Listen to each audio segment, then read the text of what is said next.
انسانی تاریخ جنگوں اور مارکوں سے بھری پڑی ہے، لیکن جنگیں صرف بارود کی بو، توپوں کے شور یا تباہی کے مناظر کا نام نہیں ہوتی۔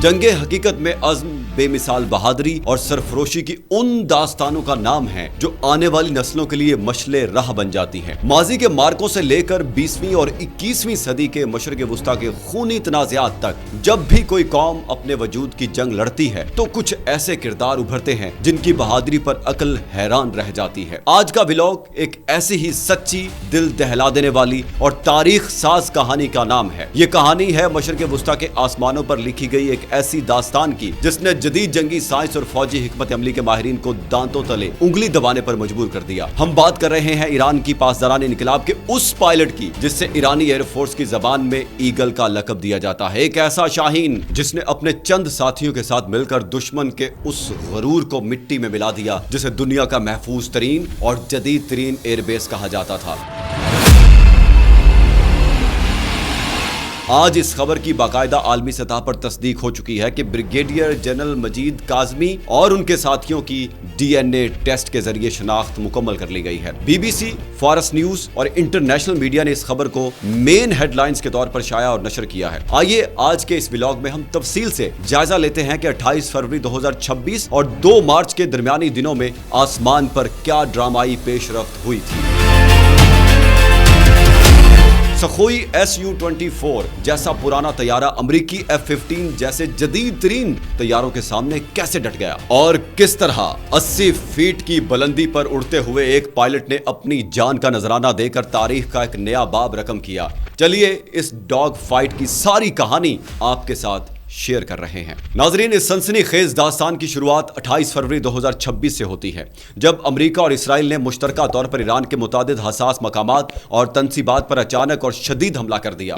اس حملے نے خطے کی سیاسی اور فوجی صورتحال کو یکسر بدل کر رکھ دیا۔ ایران کی پاسداران انقلاب اور دفاعی اداروں کے پاس اب 2 ہی راستے تھے، یا تو وہ اس حملے کو خاموشی سے برداشت کر کے پسپائی اختیار کر لیتے، یا پھر دشمن کو ایسا دندان شکن جواب دیتے جس سے دنیا کے ہوش ٹھکانے آ جاتے۔ ایرانی عسکری قیادت نے فیصلہ کیا کہ جواب فوری، سخت اور فیصلہ کن ہونا چاہیے، لیکن سوال یہ تھا کہ حملہ کہاں کیا جائے۔ جب دشمن کے اڈوں اور کمانڈ سینٹرز پر نظر دوڑائی گئی تو ایرانی جرنیلوں کی نگاہ انتخاب ایک ہی مقام پر جا کر ٹھہری، قطر میں واقع العدید ایئر بیس۔ العدید ایئر بیس کوئی عام فوجی اڈا نہیں ہے، یہ مشرق وسطیٰ میں امریکی مسلح افواج کا سب سے بڑا فوجی مرکز اور سینٹرل کمانڈ کا مرکزی آپریشنل ہیڈ کوارٹر شمار ہوتا ہے۔ مڈل ایسٹ میں اڑنے والے ہر امریکی اور اتحادی طیارے کی نگرانی اور ہدایت کا مرکز یہی بیس تھا۔ یہاں دنیا کی جدید ترین ارلی وارننگ ریڈار سسٹم اور ایئر ڈیفنس سسٹم نصب تھے جو سینکڑوں میل دور سے مکھی جتنی شے کی پرواز کو بھی محسوس کر سکتے تھے۔ ایران پر حملہ اور ہونے والے زیادہ تر امریکی طیارے اسی ایئر بیس سے اڑان بھرتے تھے اور دوبارہ یہاں آ کر ایندھن اور اسلحہ حاصل کرتے تھے۔ اگر العدید ایئر بیس کا ریڈار اور کمانڈ سینٹر تباہ نہ کیا جاتا تو ایران پر مزید حملوں کا سلسلہ جاری رہتا۔ اس ایئر بیس کی اینٹ سے اینٹ بجانا اور اس کے ریڈارز کو بلائنڈ کرنا دفاعی نقطہ نظر سے انتہائی ضروری ہو چکا تھا۔ العدید ایئر بیس پر حملہ کرنے کا فیصلہ تو ہو گیا، لیکن اس مشن کو انجام دینا تقریباً ناممکن دکھائی دیتا تھا۔ وجہ یہ تھی کہ العدید کے ارد گرد دفاع کے ایسے اچھے اور مضبوط حصار موجود تھے کہ وہاں تک کسی روایتی بمبار طیارے کا پہنچنا سیدھا خودکشی کے مترادف تھا۔ اسی موقع پر ایرانی ایئر فورس کے تجربہ کار اور بہادر پائلٹ بریگیڈیئر جنرل مجید کاظمی سامنے آئے۔ جنرل کاظمی کو اس آپریشن کا سربراہ یعنی فلائٹ لیڈر مقرر کیا گیا۔ اس مشن کے لیے سخوئی Su-24 یعنی روس کے ساختہ 2 پرانے جنگی طیارے منتخب کیے گئے۔ یہ کوئی عام جنگی مشن نہیں تھا، عسکری زبان میں اسے کامکازی مشن یا سوسائڈ مشن کہا جاتا ہے، یعنی پائلٹوں کو یہ بات اچھی طرح معلوم تھی کہ دشمن کے علاقے کے اندر اتنی دور جا کر حملہ کرنے کے بعد واپس اپنے وطن اور اپنی ایئر بیس پر زندہ لوٹ کر آنے کا امکان 0 کے برابر ہے۔ یہ جانے کا راستہ تو تھا مگر واپسی کا کوئی پاسپورٹ نہیں تھا۔ مجید کاظمی اور ان کے ساتھ موجود 3 دیگر پائلٹوں نے اس حقیقت کو جانتے ہوئے بھی مسکراتے ہوئے اس مشن کو قبول کیا۔ क्योंकि उनके सामने अपना ذاتی तहफ़्फ़ुज़ नहीं बल्कि अपने मुल्क और कौम की सलामती और दिफा का सवाल था। नाज़रीन, सुखोई Su-24 तैयारे की दिलचस्प तारीख और हकीकत के बारे में बात की जाए तो इस जहाज़ के बारे में जानना बहुत ज़रूरी है, जिस पर सवार होकर मजीद काज़मी ने तारीख का सबसे बड़ा एडवेंचर किया। सुखोई Su-24 आखिर क्या चीज़ है और ये ईरान के पास कैसे आया? इसकी तारीख बड़ी अजीब और दिलचस्प है। नाज़रीन, 1980 की दहाई में सोवियत यूनियन यानी रूस ने ईरान को 20 सुखोई Su-24 तैयारे फराहम किए थे। ये वो वक्त था जब ईरान और इराक के दरमियान तवील जंग जारी थी। 1991 में जब अमेरिका और उसके इत्तेहादियों ने इराक पर हमला किया तो इराकी सदर सद्दाम हुसैन ने अपने बेहतरीन तैयारों को तबाही से बचाने के लिए एक अजीब फैसला किया। उन्होंने अपने पायलटों को हुक्म दिया कि वो अपने तैयारे उड़ाकर दुश्मन मुल्क ईरान ले जाएं ताकि वो वहाँ महफूज रह सकें। चुनांचे इराक के सुखोई Su-24 तैयारे उड़कर ईरान में लैंड कर गए। जब जंग खत्म हुई तो इराक ने ईरान से अपने तैयारे की वापसी का मुतालबा किया, लेकिन ईरानी हुकूमत ने साफ इनकार कर दिया। ईरान का मौकिफ था कि 1980 की दहाई में सद्दाम हुसैन ने ईरान पर जो मुसल्लत करदा जंग मुसल्लत की थी, जिसमें ईरान का भारी जानी और माली नुकसान हुआ था, ये तैयारे उस जंगी तावान के तौर पर जब्त किए जाएंगे। इस तरह ईरान के पास सुखोई Su-24 तैयारों का एक अच्छा खासा स्क्वाड्रन जमा हो गया।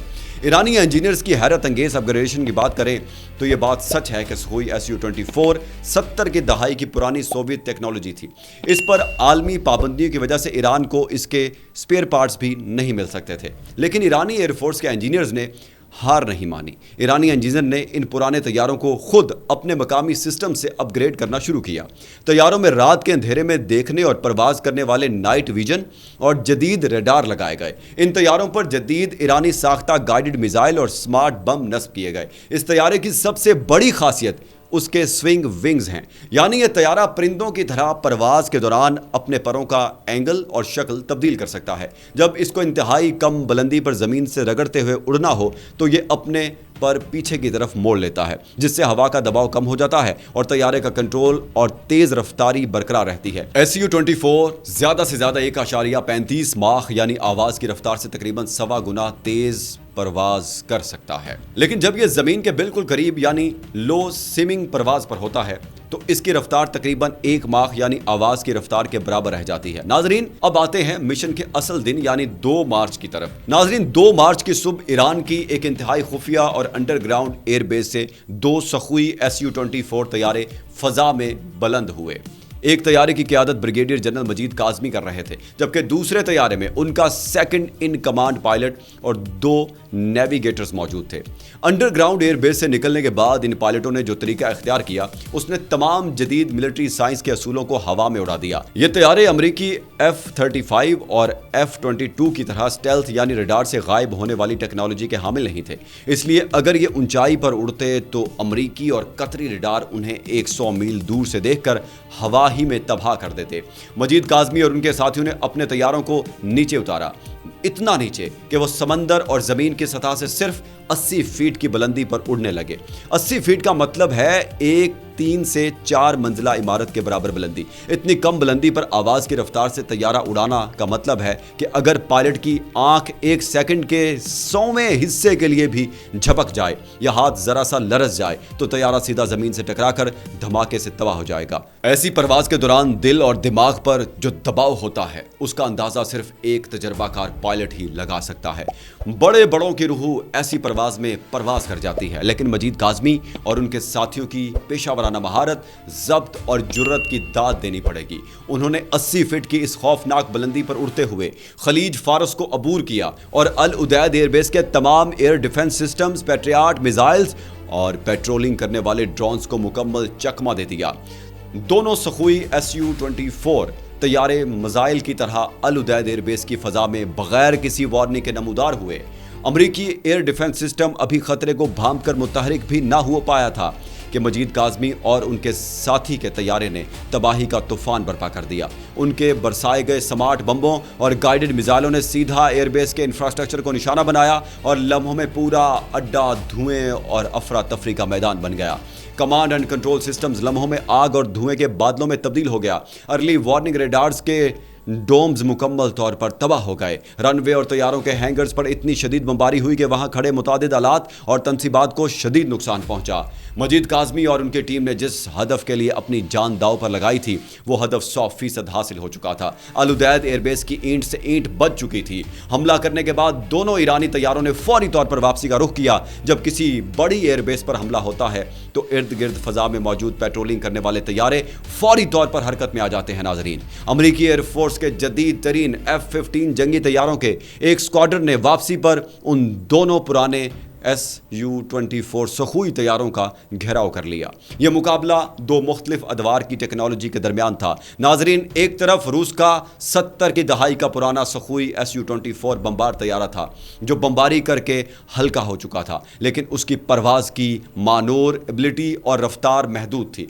दूसरी तरफ अमेरिका का F-15 तैयारा जो 4.5 जनरेशन का बेहतरीन और खतरनाक तरीन फाइटर जेट शुमार होता है। नाजरीन, मजीद काज़मी और उनके साथियों ने हथियार डालने या इजेक्ट करके कैदी बनने की बजाय आखिरी दम तक लड़ने का फैसला किया। दोनों तैयारों के दरमियान फजाई मार्का शुरू हुआ, लेकिन तवील फासले से मार करने वाले अमरीकी एयर टू एयर मिसाइलों ने हम्स के करीब उन दोनों ईरानी तैयारों को निशाना बनाया। एक ज़बरदस्त धमाके के साथ दोनों सुखोई 24 तैयारे फ़ज़ा में ही तबाह हो गए। ब्रिगेडियर जनरल मजीद काज़मी और उनके तीनों मुजाहिद साथियों ने अपने वतन की खातिर जामे शहादत नोश किया और हमेशा के लिए तारीख में अमर हो गए।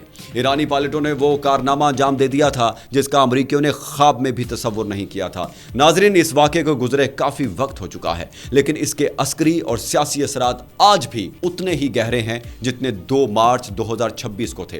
2 मार्च को होने वाले इस हमले का सबसे बड़ा असर यह हुआ कि अमेरिका का कतर में अल उदैद एयरबेस का रेडार और कमांड सिस्टम मुकम्मल तौर पर तबाह हो गया। मार्च से लेकर अब तक सैटेलाइट तस्वीर के मुताबिक अमेरिकी फौज इस एयरबेस के तबाहशुदा कमांड और रेडार सिस्टम्स को मुकम्मल तौर पर बहाल करने में नाकाम रही है। इस हमले ने मिडल ईस्ट में अमेरिकी हवाई बर्तरी के गुरूर को जबरदस्त धचका लगाया। BBC फॉरेस्ट न्यूज और इंटरनेशनल मीडिया ने जनरल मजीद काज़मी की इस बहादुरी की दास्तान को नुमाया कवरेज दी। फौजी माहिरीन का कहना है कि पुरानी टेक्नोलॉजी के तैयारे से इतने जदीद एयरबेस को इतनी कम बुलंदी पर प्रवास करके तबाह कर देना मिलिट्री हिस्ट्री का एक नायाब वाकया है। ताज़ा तरीन तस्दीक के मुताबिक हमस और अतराफ के इलाके से मिलने वाली बाक़ियात का DNA टेस्ट मुकम्मल कर लिया गया है और यह साबित हो गया है कि यह बाक़ियात ब्रिगेडियर जनरल मजीद काज़मी की ही हैं। मीडिया रिपोर्ट्स के मुताबिक आज किसी भी वक्त जनरल काज़मी और उनके साथियों की बाक़ियात को सरकारी और फौजी एजाज़ के साथ तेहरान लाया जाएगा, जहां उन्हें पासदाराने इनकलाब के आला तरीन फौजी एजाज़ात के साथ नवाजा जाएगा और पूरे मुल्क में उनकी याद में सरकारी तौर पर खराज तहसीन पेश किया जाएगा।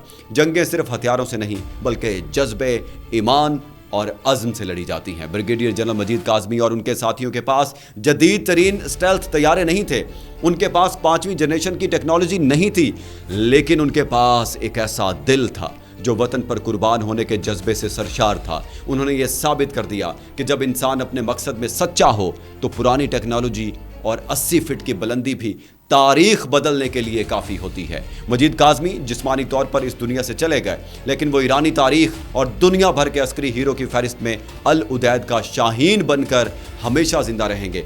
आपका इस वाक़े के बारे में क्या ख्याल है? क्या जदीद तरीन टेक्नोलॉजी के दौर में भी इंसान का जज्बा टेक्नोलॉजी पर भारी पड़ सकता है?